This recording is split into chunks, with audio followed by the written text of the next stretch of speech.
दोस्तों नमस्कार। Selection guider के इस नए एपिसोड में आपका स्वागत है। आज इस वीडियो में देखिए हम लोग यहाँ पर चर्चा करेंगे एक और हमारा टॉपिक जो हमारे सिलेबस में मेंशन्ड है। एमपी टेट वर्ग 1 की हम लोग यहाँ पर तैयारी कर रहे हैं और बहुत अच्छे से सिलेबस के अकॉर्डिंग हम लोग एक एक टॉपिक को कवर करते हुए चल रहे हैं। अगर हम लोग बात करें आज के टॉपिक की, तो आज जो हम यहाँ पर कल हम लोगों ने साम्राज्यवाद को डिटेल में डिस्कस किया था, समझा था कि किस तरीके से साम्राज्यवाद जो है वो आर्थिक आधार पर भी है ना, इसके अलावा भौगोलिक आधार पर भी अलग अलग प्रकार के आधारों के माध्यम से साम्राज्यवाद को बहुत सारी कंट्रीज जो है वो आज भी प्रैक्टिस करती हैं। पहले तो ये प्रक्रिया बहुत तेजी से चलती ही थी, लेकिन आज भी वर्तमान में भी ये देखने को मिलता है। कोई आर्थिक आधार पर साम्राज्यवाद, कोई तकनीकी आधार पर साम्राज्यवाद, कोई भौगोलिक आधार पर साम्राज्यवाद को बढ़ावा देने की बात करता है।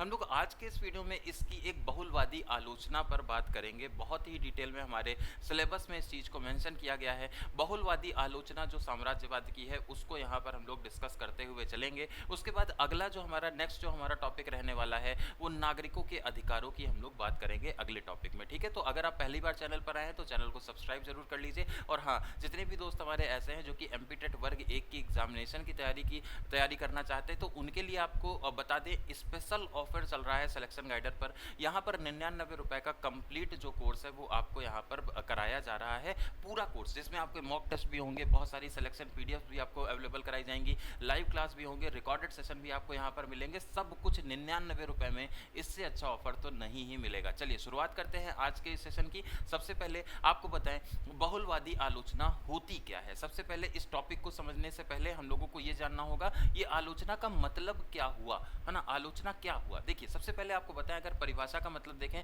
इसका मतलब है कि किसी भी विषय की आलोचना हम लोग करेंगे एक दृष्टिकोण से नहीं करेंगे, है ना। जैसे कि नाम है बहुलवादी है ना, इसमें बहुत सारे विभिन्न प्रकार के दृष्टिकोणों का हम लोग यहाँ पर अपनाएंगे। अच्छा, अगर साम्राज्यवाद की बात कर ले तो इसमें जो दृष्टिकोण अपनाए जाएंगे वो राजनीतिक दृष्टिकोण, सामाजिक दृष्टिकोण और आर्थिक दृष्टिकोण और साथ साथ में सांस्कृतिक और कई और प्रकार के भी दृष्टिकोणों को हम लोग अपनाएंगे। कुल मिलाकर के साम्राज्यवाद की हमें आलोचना करनी है, बुराई करनी है, जो कि बहुत सारे इंसानों का फेवरेट काम। कुछ लोग तो केवल पैदा ही होते हैं कि दूसरों की बुराई कर लें, या फिर अगर किसी की खुशी देख लिया तो ये उनको थोड़ा सा ये लगने लगता है कैसे इससे हम दुखी कर लें।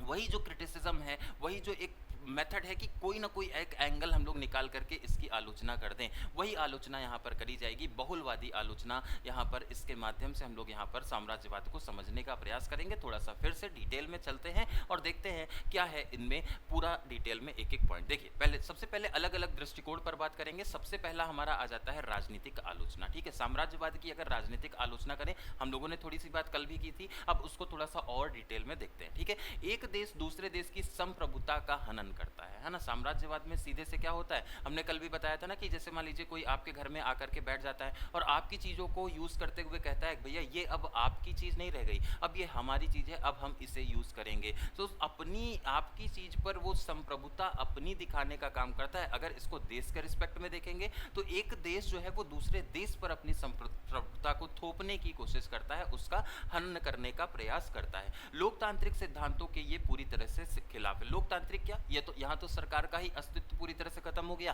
तो जनता का अस्तित्व की कौन ही बात करेगा, है ना। तो इस आधार पर हम लोगों को ध्यान में रखना है, लोकतांत्रिक सिद्धांतों के ये खिलाफ रहेगा। सोवेरेनिटी को कंप्लीटली ये चैलेंज करने का काम करता है। राजनीतिक आलोचना, इसमें आपको थोड़ा सा और डिटेल में ले चलते हैं। ये छोटे जो देश हैं उन पे आत्म निर्णय जो है, सेल्फ डिटर्मिनेशन के अधिकार को नष्ट करता है। जैसे देखिए भारत जब आज़ाद हुआ था ना, पता है सिक्किम के जितने भी इंटरनेशनल लेवल के जो समझौते वगैरह हुआ, सिक्किम एक देश हुआ करता था और सिक्किम के जितने भी बाहरी मामले हैं उनको कंट्रोल करने का काम इंडिया करता था। तो उनकी संप्रभुता को हम लोगों ने भी ले रखा था। हालांकि हम लोगों ने उनको पॉजिटिवली तरीके से ले रखा था, है ना। उनको हम लोग यहाँ पर फायदा पहुँचाते थे, सेना से संबंधित, इंफ्रास्ट्रक्चर से संबंधित बहुत सारे मदद करते थे। लेकिन वही है कि संप्रभुता, ओवरऑल डिसीजन लेने का अधिकार उन पर भी हमारा ही हुआ करता था ना। तो सेल्फ डिटर्मिनेशन, सेल्फ डिसीजन के जो अधिकार हैं, आत्मनिर्णय के जो अधिकार हैं, उनको ये नष्ट करने का काम करता है। किसका, छोटे छोटे देशों का। जैसे कि मान लो पाकिस्तान है, पाकिस्तान पर चाइना ने बहुत सारे दबाव दे दिए हैं आर्थिक आधार पर। अब चाइना जो भी कहता है पाकिस्तान को वो मानना ही पड़ता है ना। अब ये मानना पड़ता है। इसी प्रकार से श्रीलंका है, आर्थिक बोझ के तहत में दबा हुआ है। अब इसमें क्या है, जो भी चाइना कहेगा वो श्रीलंका को भी मानना पड़ेगा, है ना। तो यहाँ पर आप अपने निर्णय लेने की क्षमता को ही खो देते हैं, ये आपको ध्यान में रखना है, ठीक है। अब देखिए, साम्राज्यवादी देश जो है वो अपने हितों के लिए तानाशाही शासन जो है वो थोप सकते हैं, अपने हित के लिए कुछ भी किया जा सकता है, निरंकुशवाद यहाँ पर स्टैब्लिश किया जा सकता है। आपके अधिकारों की कोई भी बात नहीं होगी, साम्राज्यवादियों के लाभ के अनुसार ही यहाँ पर चीजें करी जाएंगी। राजनीतिक परिप्रेक्ष्य इसका यह है कि ये शासन प्रशासन और जितने भी लॉ मेकिंग और जितने भी अधिकारों से संबंधित आपको जो सहूलियतें मिली हुई थी वो सारी सहूलियतें आपकी इसमें चली जाती हैं। राजनीतिक आधार पर साम्राज्यवाद इसी वजह से बहुत ज़्यादा बुरा माना जाता है। दूसरे में देते हैं आर्थिक आलोचना। अब आर्थिक में हम लोगों ने देखा था बहुत सारे इंटरनेशनल लेवल के ऑर्गेनाइजेशन हैं जो कि विकसित देशों के हिसाब से काम करते हैं और उसके माध्यम से आर्थिक आलोचना करी जाती है। यहाँ पर देख लेते हैं उस चीज़ को और डिटेल में। आर्थिक शोषण जो मूल उद्देश्य साम्राज्यवाद का जो मूल उद्देश्य है वो आर्थिक शोषण है, जिसमें उपनिवेशित देश जो है वो गरीब और पिछड़े रह जाते हैं, ठीक है। उपनिवेशित जो देश है, जैसे कि मान लीजिए भारत है, भारत को भी उपनिवेश बनाया गया था, यूरोपियन कंट्रीज हमें अपना उपनिवेश बना करके रखती थी। इसकी वजह से भारत की जो आर्थिक स्थिति है वो बद से बदतर होती चली गई थी। उपनिवेश जो है वो हमेशा ही गरीब होगा क्योंकि उसका आर्थिक शोषण हो रहा है, उसको व्यापार की दृष्टि से उसको कहीं ना कहीं उसको बहुत ज़्यादा कमज़ोर अगर आप दूसरे को कर देंगे ना तो उस पर शासन करना आसान हो जाएगा। इसी विचारधारा के साथ में आर्थिक आलोचना, आर्थिक आधार पर शोषण किया जाता है। अब ये चीज़ ऐसा नहीं है कि केवल देशों के बीच में ही होती है, कंपनीज भी इस चीज़ को करती हैं, जैसे कि बहुत सारी एमएनसीज हैं आज भी कई देशों की अर्थव्यवस्था पर पूरी तरह से हावी हो रखी हैं, पूरी तरह से उनकी अर्थव्यवस्था को कंट्रोल करने का काम करती हैं और उनको ये धमकी भी देती हैं कि अगर आपने ऐसा ऐसा नहीं किया। आपने देखा है एलॉन मस्क और ट्रंप के बीच में विवाद लगातार चलता है ना। उसमें कहीं ना कहीं वो जो एमएनसी है वो पूरी इकोनॉमी को कंट्रोल करने की कोशिश कर रही है ना, और वो एमएनसीज जो है वो अर्थव्यवस्था पर हावी हो जाती हैं। इस वजह से इसे आर्थिक आलोचना कहा जाता है। IMF और वर्ल्ड बैंक ये भी विकसित देशों के आधार पर ही काम करते हैं और इसके माध्यम से आर्थिक साम्राज्यवाद बढ़ रहा है, क्योंकि आर्थिक जो लोन दिए जाते हैं उसके माध्यम से जो विकासशील देश हैं वो कहीं ना कहीं कर्ज के तले दबते चले जाते हैं। इससे बहुत ज़्यादा डिससेटिस्फैक्शन उनके बीच में आता है, ठीक है। अब देखिए, इसके बाद में जो अगला हमारा टॉपिक रहता है सांस्कृतिक आलोचना। भाई सांस्कृतिक आधार पर भी साम्राज्यवाद, अगर आप कहीं पर साम्राज्य अपना स्थापित कर रहे हो तो अपनी संस्कृति पर को दूसरे के ऊपर थोपने का प्रयास करोगे ना, क्योंकि आप अगर किसी के ऊपर निरंकुशता से शासन कर रहे हो इसका मतलब कि आप अपने आप को सुपीरियर मान रहे हो, सुप्रीम मान रहे हो, है ना। उससे अच्छा कुछ भी नहीं है। तो आप अपनी संस्कृति को, अपनी कला को, अपने लोगों को, अपनी विचारधारा को दूसरे पर थोपने की कोशिश करोगे तो उसमें जो सबसे बड़ा यहाँ पर एक लालचन, एक तरह से इसको सबसे बड़ा जो एक इम्पैक्ट क्रिएट होता है वो सांस्कृतिक आधार पर, जब आप अपनी संस्कृति को किसी दूसरे पर थोपने का प्रयास कर रहे होगे। अच्छा, संस्कृति में क्या, साम्राज्यवाद सांस्कृतिक विविधता को कुचलने का प्रयास करेगा और अपनी जो विशेष संस्कृति, जो उसकी संस्कृति है, उसको ये थोपने का प्रयास करेगा। जैसे आप अभी आप देखेंगे पश्चिमी जो कल्चर है, संस्कृति, वेस्टर्न कल्चर जो है वो पूरे वर्ल्ड में अपनी चीज़ों को हावी करता है, छापने की कोशिश, उस चीज़ को थोपने की कोशिश आपके ऊपर करी जाती है। भारत तो इससे बहुत ज़्यादा ग्रस्त है। हम लोग तो केवल वेस्टर्न कल्चर को ही फॉलो करते हैं, इस पर हम लोगों ने कल भी बात की थी, ठीक है। तो वेस्टर्न कल्चर को फॉलो करते हुए या किसी और भी कल्चर को फॉलो करते हुए हम अपनी संस्कृति का जब हनन करने लगते हैं उसी को कहीं ना कहीं साम्राज्यवाद, सांस्कृतिक साम्राज्यवाद की संज्ञा दी जाती है। इसी वजह से ये बुरा भी माना जाता है, ठीक है, इसी वजह से ये बुरा भी माना जाता है। अच्छा, उपनिवेशों में अंग्रेजी भाषा और पश्चिमी जीवन शैली को श्रेष्ठ बताया गया था। हम लोगों ने देखा है भारत में जब ब्रिटेन आया था, ब्रिटेन वाले लोग आए थे या तो ब्रिटेन जो है और उनका जो धर्म है उसको हमेशा सुप्रीम माना जाता था। Indians and dogs are not allowed, इस तरह की विचारधारा को पेश किया जाता था ताकि एक सुप्रीमेसी जो है वो इस्टेब्लिश हो सके। वो इस्टेब्लिश तभी होगी जब आप, अच्छा, अगर आपको किसी दूसरे से आपको इंपॉर्टेंस अपने खुद को दिलवानी है तो आपको सबसे पहले अपनी इंपॉर्टेंस पता होनी चाहिए। आप अपनी चीज़ों को धीरे धीरे दूसरों पर थोपने का प्रयास करना शुरू करते हैं, उसके बाद में वो चीज़ें फिर उसके ऊपर उसको भी वो चीज़ें याद हो जाती हैं। तो वही सुप्रीमेसी, पहले अंग्रेज अपने आप को सुप्रीम मानते थे, एक अच्छी, एक वेल्दी रेस के लोग वो मानते थे अपने आप को, उसके आधार पर बहुत अमीर लोग वो अपने आप को मानते थे, बहुत सुप्रीम लोग मानते थे, बहुत ज़्यादा बुद्धिमत्ता वाले लोग वो अपने आप को मानते थे। अब उस चीज़ को दूसरे पर थोपेंगे क्योंकि उनकी शैली अंग्रेजी भाषा को हमारी भारतीय एक तरह से जो शिक्षा है उसमें लाने का कारण, बहुत बड़ा जो कारण है वो मैकाले है। आपको भी पता है मैकाले मिनट्स है ना। इसके बाद में राजा राम मोहन रॉय ने भी अंग्रेजी भाषा को फेवर किया था, विवेकानंद ने भी अंग्रेजी भाषा को फेवर किया था। क्यों? क्योंकि भाई उगते हुए सूरज है ना, उगते हुए सूरज को सब कोई सलाम करता है। जो डेवलप्ड है ऑलरेडी हम लोग उसको फॉलो करने की कोशिश करते हैं, और वही एक नुकसान उपनिवेशों को उठाना पड़ता है। जैसे कि भारत में अंग्रेजी भाषा को हमारे ऊपर थोपा गया, पश्चिमी जीवन शैली को हमारे ऊपर थोपा गया। अब हम लोग अपनी संस्कृति, अपनी शैली, अपनी भाषा को पूरी तरह से भूल चुके हैं, है ना। अब देखिए इसके बाद में जो अगला आता है, आज भी हॉलीवुड में, है ना, हॉलीवुड में, इसके अलावा विदेशी ब्रांड्स में के पॉप, बहुत सारी ऐसी चीज़ें हैं जो हमारे ऊपर थोप दी गई हैं, हमें पता भी नहीं है और हम लोग उस चीज़ को फॉलो करते हैं, बहुत अच्छे से डिटेल में फॉलो करते हुए चलते हैं, ठीक है। अब देखिए सामाजिक आलोचना की अगर बात करें, सोशल क्रिटिसिज्म की हम लोग अगर बात करें, इसमें क्या क्या आता है, तो साम्राज्यवाद ने जातीय असमानता, नस्लवाद, विभाजन की राजनीति को यहाँ पर जन्म दिया था। जातीय आधार पर अगर आप कहीं पर भी अपने आप को सुप्रीम दिखाने लगोगे, ठीक है, आप अपने जीवन में भी देखिएगा, आप अगर अपनी जाति को, अपने लोग, अपने धर्म को सुप्रीम बताने लगोगे या अपने आप को बहुत ज़्यादा सुप्रीम बताने लगोगे तो लोग आपसे कटना शुरू कर देंगे, है ना। वहाँ पर असमानता आने लगेगी, वहाँ पर नस्लवाद आने लगेगा, वहां पर विभाजन शुरू हो जाएगा। क्यों? क्योंकि भाई अगर आप अपने आप को सुप्रीम कह रहे हो, इसका मतलब आप दूसरे को कम समझ रहे हो, और कोई भी अपने आप को कम क्यों समझेगा, कोई भी अपने आप को आपसे कम क्यों, किस किस आधार पर समझ सकता है ना। तो इस चीज को ध्यान में रखते हुए यहाँ पर आपको याद रखना है कि जो साम्राज्यवाद है उसने जातीय असमानता को, नस्लवाद को और विभाजन की राजनीति को यहाँ पर जन्म दिया था। ये भी सांस्कृतिक साम्राज्यवाद का ही एक प्रकार जो कि हम लोगों ने यहाँ पर डिस्कस किया।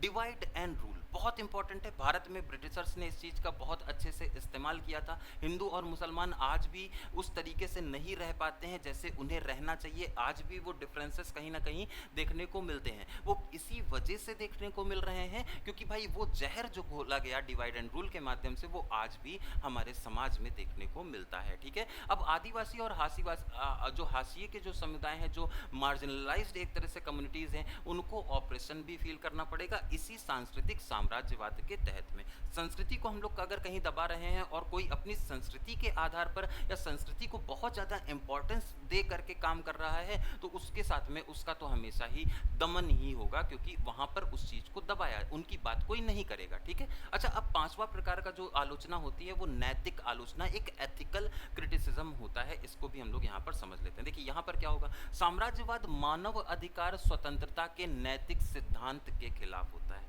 साम्राज्यवाद में आप अपना फायदा देख रहे हो, वहां पर नैतिकता काम नहीं आएगी, वहां पर मानव के अधिकार काम नहीं आएंगे, वहां पर उसकी स्वतंत्रता या उसके लिए कुछ भी हम लोग नहीं सोचेंगे। जो सोचेंगे अपने लिए सोचेंगे, अपनी बेहतरी के लिए सोचेंगे और अपने नैतिक सिद्धांतों को हम लोग दूसरे पर थोपने की कोशिश करेंगे। उनके जो भी सिद्धांत है वो नहीं, क्योंकि भाई साम्राज्यवाद का मतलब ही यही है कि आप अपने निरंकुशता को दूसरे के ऊपर लागू हावी कर रहे हो और वहां पर फिर उनके ना अधिकारों की बात, ना उनकी नैतिकता की बात, ना उनके सिद्धांतों की बात, कुछ भी आप नहीं उसको फेवर करोगे, सबके खिलाफ में आप लोग काम करोगे, ठीक है। अब देखिए, जबरन नियंत्रण, हिंसा के जरिए शोषण नैतिक रूप से अनुचित यहाँ पर माना जाता है। Exploitation through force and violence is morally unjustified, ये आपको ध्यान में रखना है ना। ये पूरी तरह से क्या होगा, मॉरली अनजस्टिफाइड होगा, ये आपको याद रखना है। एक्सप्लॉयटेशन,